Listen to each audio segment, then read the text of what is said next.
Welcome to Bennett's BikeSocial. We are back in Sardinia, but this time we are with KTM and their new SMT. SMT Supermoto Touring.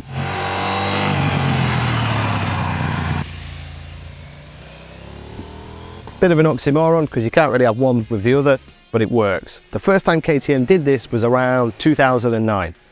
And back then we were all loving Supermoto. We were like, Supermoto is great, it's so much fun, you can look like the guys on TV, you can try and back it in, and you can do massive wheelies.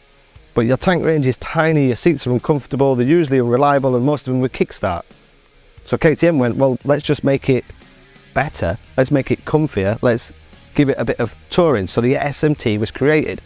And then it kind of fizzled away, and this SMT disappeared. And I was gutted, because I love the old one. And then when this came out, we was like, yes, finally, the SMT is back for 2023. But I had high expectations of this bike. So what KTM have essentially done is got the 890 Adventure and parts of the 890 Duke and mixed them together to create a touring supermoto.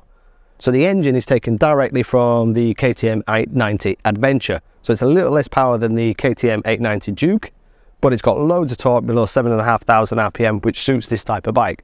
Same frame, same brakes, same discs, but obviously we've got smaller wheels because these are 17-inch wheels with really grippy Michelin tyres. So first impressions, usually a good one. It's light, it's nimble, there's quite a lot of travel, but not loads on the heavy braking. First, second and third it'll wheelie. Third on the clutch, you got to kind of sit back a bit and bounce it a bit, but it'll still come up in third, lovely. It is the fun SMT that it was.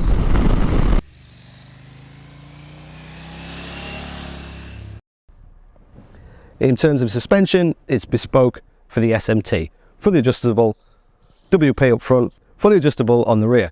Electronics, the cornering ABS and the cornering traction control and the mappings have been changed slightly because obviously they have to have new algorithms because the bike is handling in a different way to the Adventure and it's handling in a different way to the KTM Duke because of weight and transfer. But as I say, I had big expectations of this bike. The old bike I really loved, and to ride it here in Sardinia is almost a perfect backdrop. Here in Sardinia, it's hairpin after hairpin after hairpin after hairpin, twists and turns and twists and turns. And you kind of want a big supermoto. It's like the island's been designed for supermotos, but to get to those roads, you have to do a bit of dual carriageway and a bit of town work, and that's where the touring side comes on.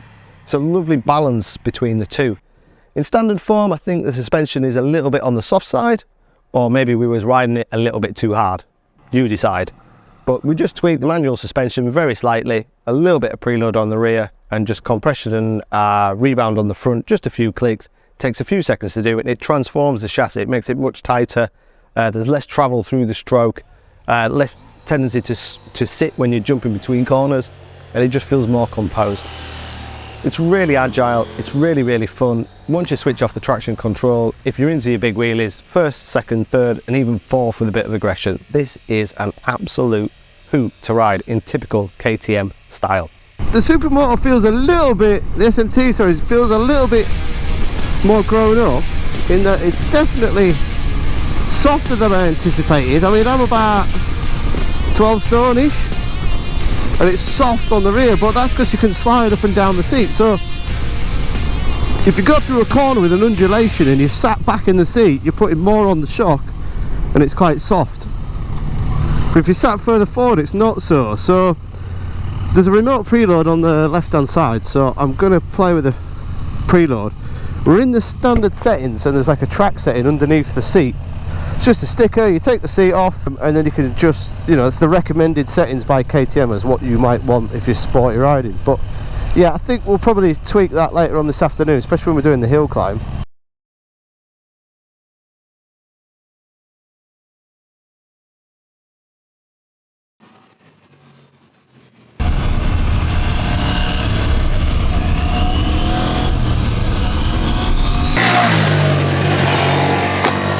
So while we're just taking a break for lunch, I'll give you a quick look round. Not too sure about the front mudguard. That's the only kind of questionable bit of the looks I think I'll give you. But everything else, typical KTM. It's one of those bikes that looks a lot better with somebody on it. I think it's because the suspension sags a bit. But it's based on the 890 Adventure, but obviously with 17-inch wheels. 17-inch wheels means we've got different forks, we've got a different shock. It uses the 890 Adventure engine, not the one from the Duke, because the 890 Adventure engine has got a little bit more grunt from the bottom, a bit more torque, because this is a supermoto touring. Really nice looking bike. In the UK it's going to be 12,499. On the touring side, you've got cruise control, which is optional, and you can fit all the Adventure kit to this bike because the subframe is exactly the same as the Adventure. So you can fit the top box, the luggage, you can fit a bigger screen, you've got optional cruise control, and you can throw some big miles. The fuel tank is smaller than the 890 Adventure because that's got the big saddlebag fuel tank, which is 20 litres off the top of my head, and this is just under 16 litres. But in terms of just that combination of supermoto touring, it does exactly what KTM say. It does exactly what KTM put in all the bro. So what KTM claim this bike to do is to be an aggressive kind of supermoto fun bike that's accessible and easy, but then there is a practical side and this touring side to it, and it does have those two split personalities. It has those two sides to it, and I can see lots of people being drawn to this bike, especially those who remember the old bike, and which was such an awesome bike. If I was going to pick a few niggles, the brakes are good, but they're not £12,500 good. They're not Brembo, like, wow, these are amazing brakes. They're good, but just compared to some of the competition in this price, maybe people were expecting a little bit more bling and a little bit more bite, especially if you're going to go on track by using the track settings. The other kind of little niggle is you'll have to buy, this bike is delivered with a lot of accessories like the cruise control, the MSR and the track map. And the track map allows you to trim the TC on the move and switch it off. But then after 1,500 kilometers, basically after you've done your first service, you take it into your dealer and they say if you want to keep that, it's around about £850 to keep all those rider aids that you have when you get the bike. If you don't, they basically switch it off.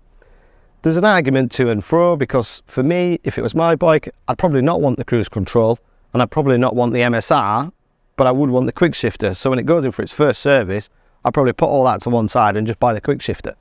And generally speaking, when people do take their bike for the first service, they do fit a few accessories like the exhaust or the little trinkets or the crash protection. So there's an argument to two sides. In terms of competition, it's really difficult. The Ducati have got the Hypermotard, which is more supermotard than touring. It's probably a little bit more aggressive. You could then, if you go the touring side, you kind of maybe trace a GT because you've got a practical side, but then the Tracer's more practical, but it's not as fun. So it's kind of like in between that kind of practical and fun kind of balance, but it does have both characters and it fits both characters really well. It's going to be interesting to see how the bike goes in the UK and in Europe in terms of sales. The old bike was hugely popular, but it seemed to be hugely popular with people like me who just love to have fun and just love to have a hoot.